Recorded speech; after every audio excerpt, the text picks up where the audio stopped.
स्वस्ति श्री गणेशाय नमः।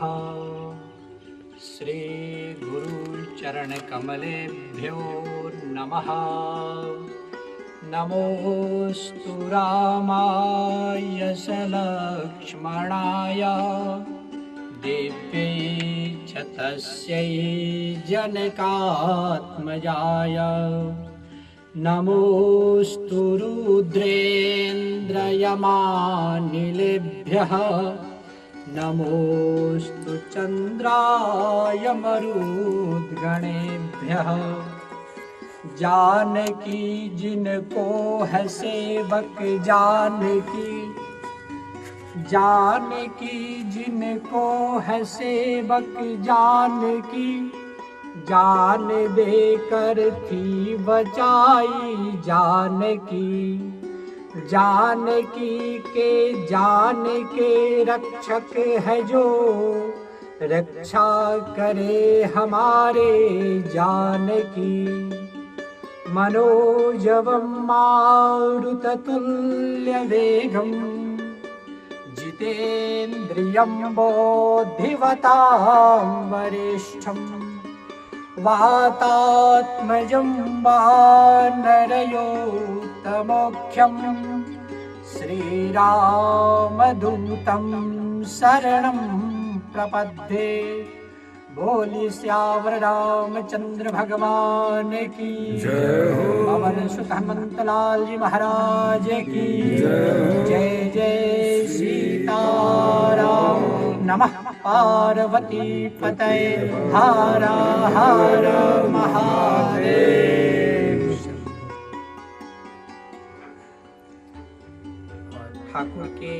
ठाकुर जी के विशेष महती कृपा से यह शुभ घड़ी, यह पावन क्षण हम लोग के बीच में, मिथिला वासियों को और देशवासियों के बीच में यह पावन समय आया है। यह कार्तिक पूर्णिमा, यह जो आज का दिन है, यह इस पूर्णिमा का विशेष महत्व है। इस पावन घड़ी में, इस पावन के क्षण में आज हम सब प्रथम बार और इस जहाँ पे हम लोग उपस्थित हैं, रागनी गीतनाद स्टूडियो, इसका श्री गणेश भी आज अभी हो रहा है।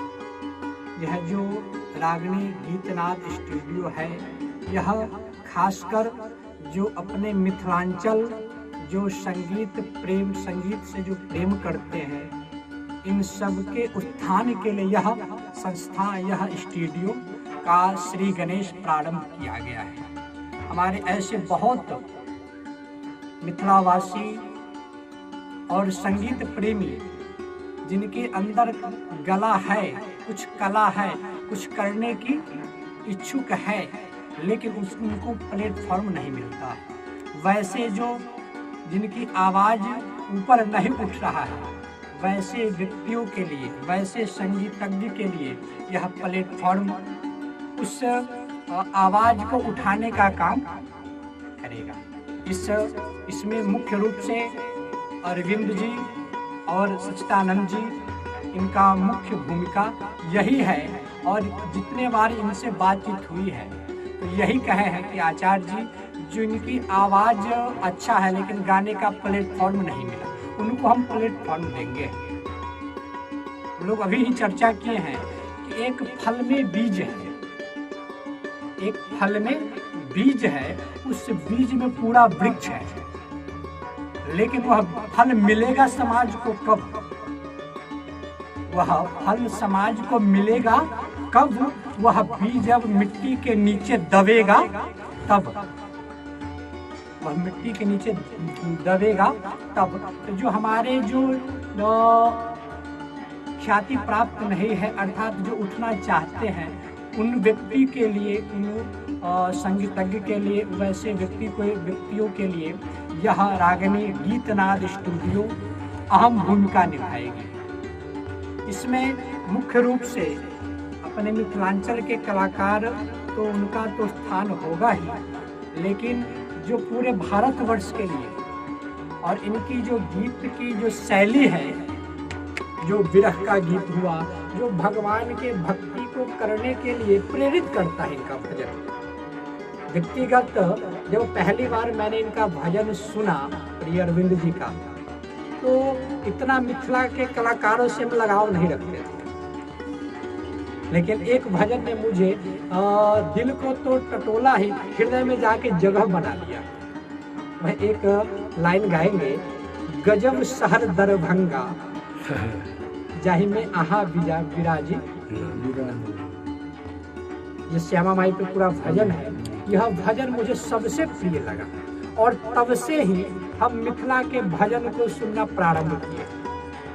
ताली बजा दीजिए। यह मिथिला से तो लगाव है ही, लेकिन मैथिल भजन से और मैथिल गीत से यह लगाव का देर हम कहेंगे तो प्रिय अरविंद जी हो जाएगा। और यही लगाव जो मूल से हम लोग भटक रहे हैं, जो आज जो ऐसे अभद्र टाइप का जो गीत आ गया है, जो भजन में भी कुछ ऐसे अश्लील आ गए हैं, उसको अपने मिथिलांचल में अभी प्रवेश नहीं है। अगर प्रवेश भी है तो हम ऐसे कलाकारों से हाथ जोड़ करके निवेदन करेंगे कि आप सब अपने जीवन में ऐसे भजन कभी भी मत गाइए और अपने स्टूडियो में ऐसे भजन कभी मत गाने दीजिए जो हमारे मिथिलांचल में, हमारे जो संस्कार में, हमारे जो यहाँ का रहन सहन है उसमें आँच आए। यह स्टूडियो हुआ है तो इससे क्या है कि मिथिलांचल का एक छाप जाएगा, यहाँ से एक भजन कैसा है।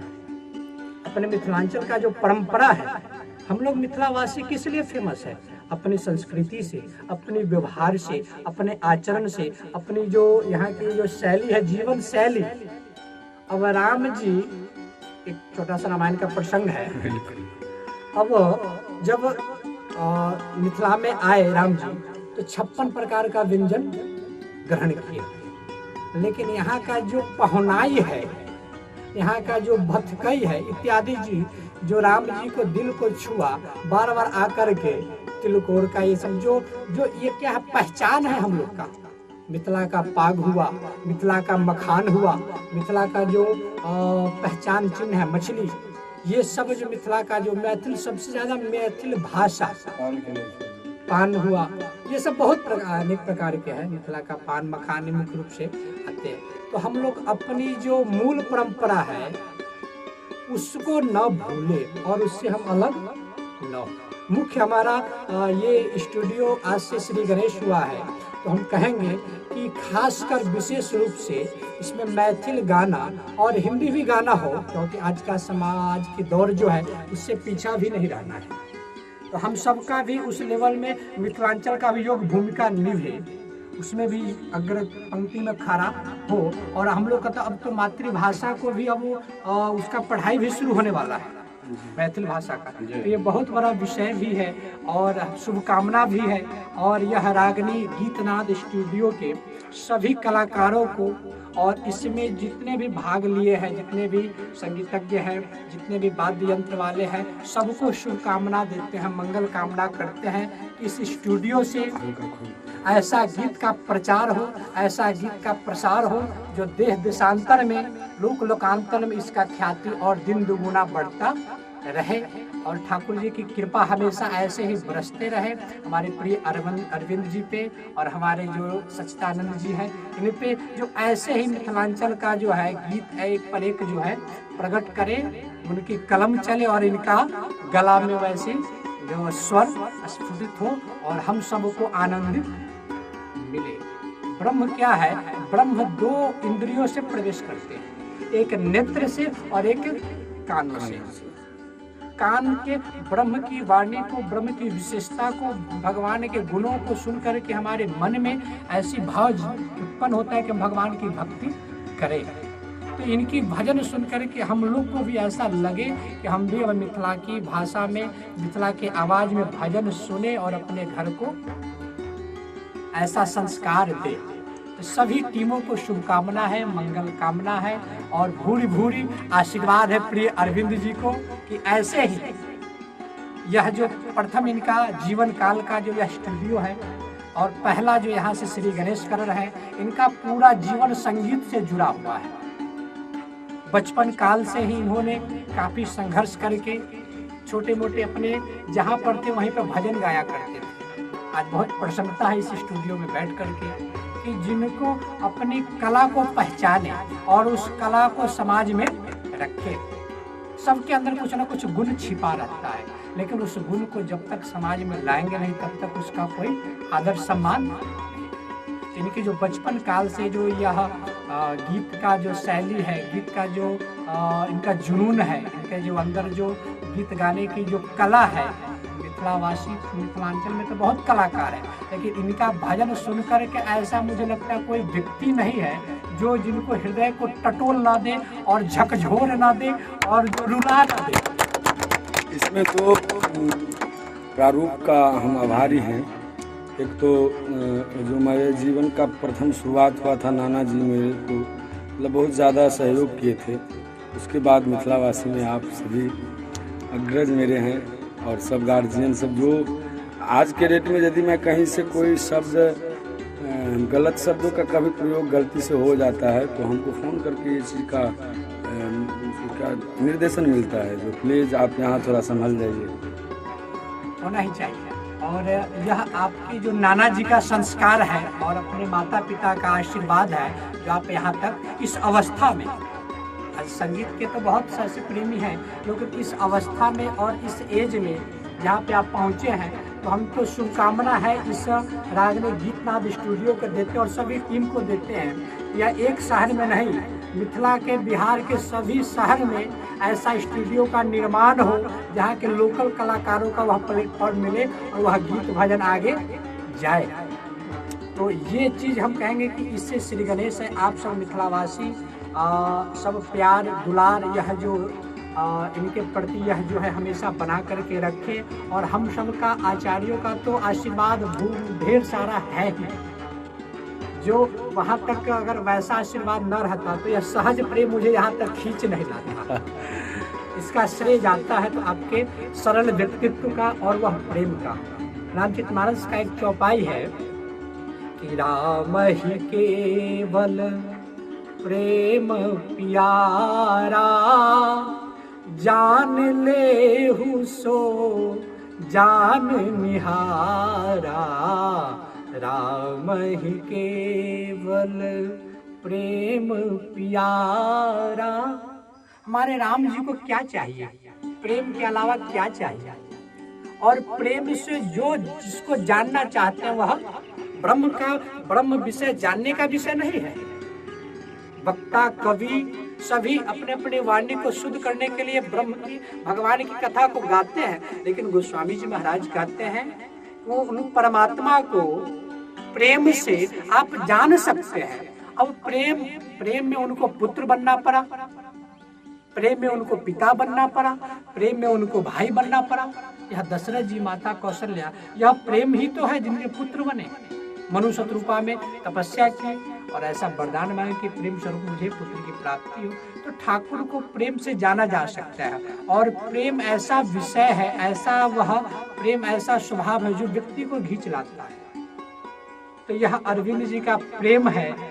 और यह हम भी कहते हैं, मेरे लिए भी यह बहुत सौभाग्य का विषय है जो यह रागनी गीतनाद स्टूडियो का, जिसमें इस स्टूडियो बैठ करके पहला 2 शब्द कहने का अवसर मिला। आभारी है आप। तो यह प्रेम का ही है।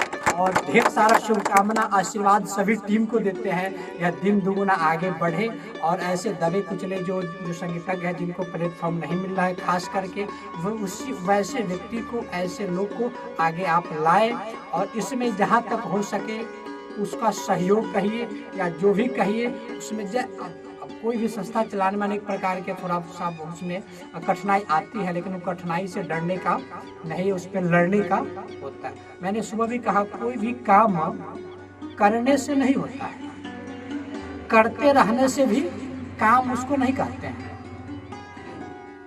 करते रहने को भी काम नहीं करते हैं, उसको पूर्ण रूप से कर देने को काम कहते हैं। तो यह अभी इसका प्रारूप श्री गणेश का है। शीघ्र से शीघ्र यह स्टूडियो बन के तैयार हो जाएगा और आप सभी के लिए यह सेवा तुल ही इसका जो लागत है वह करना होगा। और उसके लिए यह यह रागनी गीतनाद स्टूडियो हमेशा आप सबकी सेवा में तत्पर रहेगी। इसके लिए हमारे प्रिय अरविंद जी को कहना ही नहीं, यह तो ऐसे व्यक्ति को ढूंढ ढूंढ करके लाएंगे और यहाँ पे उसको ट्रेनिंग दे करके, स्वर का ट्रेनिंग दे करके और सभी चीज़ों का यहाँ पे ट्रेनिंग भी दिया जाता है, उसका जो रियाज भी कराया जाता है। और कोशिश रहे कि हम भी इनसे कुछ सारे गमा का जो सरगम है इत्यादि सीखने का अवसर मिले। यहाँ गुरुजी महाविद्यालय का भी स्थापना मैं अपने सांस्कृतिक मंच से नाम से कर दिया हूँ, जिसमें इलाहाबाद से मान्यता प्राप्त यहाँ डिप्लोमा भी मिलती है, तो उसका भी यहीं से श्री गणेश ही हो रहा है, समझिए। यह तो बहुत हर्ष का विषय है कि जिनको यहाँ पे रियाज करने का और सीखने को जो मिलेगा, प्राप्त होगा और साथ साथ में उसके साथ डिग्री भी मिल जाएगा, तो मिथिला वासियों को कहीं भटकने की जरूरत नहीं है। एक ही जगह पे सारे चीज अब उनको सहज रूप में प्राप्त हो जाएगा। इस सब का श्रेय और इस सब का फलस्वरूप हम अरविंद जी को कहेंगे ढेर सारा आशीर्वाद, प्यार, दुलार। और मेरे आश्रम का यह आश्रम का ही यह शिष्य भी है और हमेशा आश्रम से जुड़े रहते हैं और हमेशा धार्मिक कार्यों में यह बढ़ चढ़ के हिस्सा लेते हैं। और अब गुरुजी 2 लाइन में अपना आप थोड़ा परिचय मिथिलावासी को दे दीजिए, जो आप कहाँ से हैं, कैसे हैं और क्या क्या अध्यात्म में आप कैसा रुचि रखते हैं, थोड़ा 2 लाइन मिथिलावासी के लिए। ये बहुत अच्छा शब्द उठाए हैं। ठाकुर की विशेष कृपा होती है तो मानव का जन्म होता है, यह मानव विषय से हम लेकर के चले। तो ठाकुर जी की विशेष कृपा हुई तो मेरा जन्म एक वैष्णव परिवार में मुजफ्फरपुर के बसंत गांव में मेरा जन्म हुआ। और कुछ जब 8वीं 7वीं पास करके 8वीं में प्रवेश किए तो एक सज्जन व्यक्ति के द्वारा मुझे अयोध्या भेजा गया। भक्त जन्म हुआ तो राम परिवार में, भेजा गया तो राम के धाम में, और कथा भी करते हैं तो राम का ही कथा करते हैं।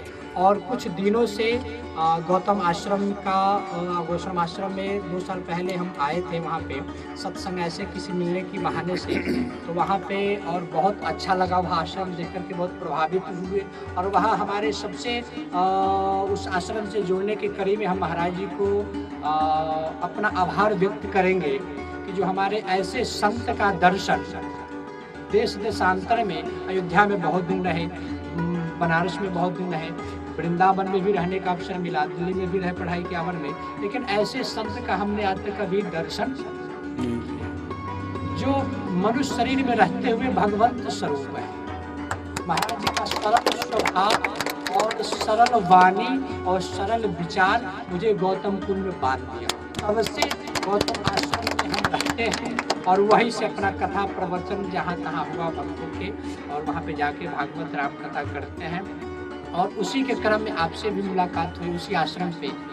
तो भक्त क्या है, वो एक निमित्त बनता है उनके माध्यम से। तो यह जो हमारी जो राम कथा होती है और आपका यह जो सरल विचार है कि आपकी ही वाणी से हो, तो हम सब अयोध्या वासी कह लीजिए और अभी गौतम कुंड के ही आचार्य कह लीजिए और मिथिलावासी ही कह लीजिए, या छोड़िए हम सब मिथिलावासी के लिए महाराज जी के लिए जोरदार ताली। मिथिलावासी करने में मुझे गर्व लगता है कि हम मिथिलावासी है। अब जिक्र ही किए थे, क्योंकि मिथिला जो है ना, ये सहज भूमि नहीं है। राम जी कहीं प्रकट हो सकते हैं, ब्रह्म कहीं प्रकट हो सकता है, लेकिन वह जो ब्रह्म को भी संचालन करते हैं, उद्भव स्थिति संहार कारिणी, गोस्वामी जी महाराज कहते हैं जो हमारी जानकी जी की इस भूमि से प्रागट हुआ है। यह भूमि की महानता बहुत है। जानकी जी कैसी है, उद्भव स्थिति संहार कारिणी कलेश हारिणी सर्वश्री यश करीम सीताम न तो हम राम वल्लभम। जानकी जी का काम क्या है, उत्पन्न करना। ब्रह्मा जी को सौंप रखे हैं कि आप उत्पन्न कीजिए, आप सृजन कीजिए। उद्भव स्थिति, विष्णु भगवान को सत्ता सौंप रखे कि आप इसको पालन पोषण कीजिए। उद्भव स्थिति संहार, शिव जी को सौंप रखे कि आप संहार कीजिए। और सबका डोर किनके हाथ में है, ब्रह्मा, हमारे जानकी जी के हाथ में। जानकी जी, तो यह जानकी जी की भूमि है, मिथिलांचल भूमि है। और इस मिथिलांचल की बहुत महिमा है। मिथिलांचल की तो अपनी कथा में जब मिथिला का वर्णन आता है तो लगता है कि 9 दिन 7 दिन इसी में कथा इसी को बीत जाए। इस भूमि का महिमा है। एक छोटा सा रामायण का प्रसंग कहेंगे। जिस समय राम जी की बिदागरी हो रही थी, डोली उठने वाला था, तो सारे जो डोली को उठाते हैं वो उठाने के लिए जैसे ही आगे बढ़े तो उठाए, तो जानकी जी की डोली उठा नहीं, डोली उठी नहीं। अब यह बात जनक जी को पास गया कि जानकी जी की डोली उठ नहीं रही। तो अब जनक जी महाराज गए, क्या बेटी क्या बात है कि डोली क्यों नहीं उठ रही, सबको एक दिन जाना होता है। तो उनसे भी बात नहीं। चक्रवर्ती दशरथ जी महाराज के पास यह विषय गया कि जानकी जी की डोली उठ नहीं रही। दशरथ जी महाराज आए, उनका भी जब राम जी स्वतः जानकी जी के पास आए हैं तो जानकी जी हम सब मिथिलावासी के लिए एक प्रश्न किए हैं। क्या मिथिलावासी सब हमारे पुत्र हैं, कोई भाई बहन, ये सब हमको मानते हैं। हम यहाँ से अयोध्या जा रहे हैं तो यह मिथिला के भूमि कभी अनाथ न हो और यहाँ पे अन्न का कभी अभाव न हो, इसके लिए आप कुछ वरदान दीजिए मुझे, तब हम चलेंगे अपने। तो राम जी कहते हैं कि जानकी इसके लिए कहने की क्या, या तुम साक्षात कर सकती हो, अब तुम्हारे हाथ में। तो आपकी अनुमति चाह रहे थे, क्या बात है, आपकी अनुमति चाह रहे थे, क्योंकि पिता जब अपने कन्या का हाथ किसी वर को देते हैं तो जिम्मेदारी उनकी हो जाती है। आपकी अनुमति मुझे चाहिए। तो जानकी जी क्या की, जो अपना जो सुनैना जी जो खोइश कुछ देते हैं आंचल में, कुछ धान वगैरह, जो आज माता आज भी बेटी को विदाई करते हैं तो कुछ आंचल में भरते हैं। तो जानकी जी क्या उस आंचल से धान लेकर के मिथिला में छींटना प्रारंभ कर दिए। इस मिथिलावासी को कभी अन्न का कभी अभाव न हो और यहाँ पे धान अधिक, इसलिए मिथिला में आज भी धान अधिक होता है। और किशोरी जी को चावल बहुत प्रिय है, इसलिए वह धान वहाँ भी ले जाकर के वहाँ पे किशोरी जी को भी चावल हो, महाप्रसाद हो लगता है। तो यह मिथिलावासी के लिए यह स्टूडियो रागिनी गीतनाद स्टूडियो का शुभारंभ हुआ है और ढेर सारा इस स्टूडियो को आशीर्वाद है, प्यार है और उन्नत शुभकामना है कि दिन दुगुना ऐसे ही मिथिला के कलाकारों को आपके माध्यम से प्लेटफॉर्म मिले, पहचान मिले और उनका भी एक हम लोग का जो मिथिला का भाषा है, मैथिल गीतनाद है, उसका पूरा प्रचार प्रसार ख्यात हो। सही इसी शब्दों के साथ ढेर सारा शुभ आशीर्वाद। बोले ध्यानाथ भगवान की, श्री गुरुदेव भगवान की जय। और इस सबका श्रेय हमारे प्रिय सरवन शरण दास जी को जाता है। ये प्रिय सरवन शरण दास जी महाराज को जाता है, जो हम सबको यहाँ पे ला करके इस समय को उद्घाटन किए। कोई भी चीज प्रारंभ करने में 5 चीज का महत्व होता है, योग, लगन, ग्रह, वार, तिथि। तो यह आज ऐसा समय आया है जो इनके माध्यम से जैसे पता चला मुझे कहना है, हम कह के ठीक है चलेंगे। और यह अवसर हम भी आज अपने आप को यह महसूस कर रहे हैं कि इस गीतनाद स्टूडियो में प्रथम वाणी रिकॉर्ड हो रहा है और इसका श्री गणेश हुआ है। ढेर सारा आशीर्वाद, ढेर सारा प्यार, ऐसे ही आप सब सीताराम के बाद बोलिए श्याम राम।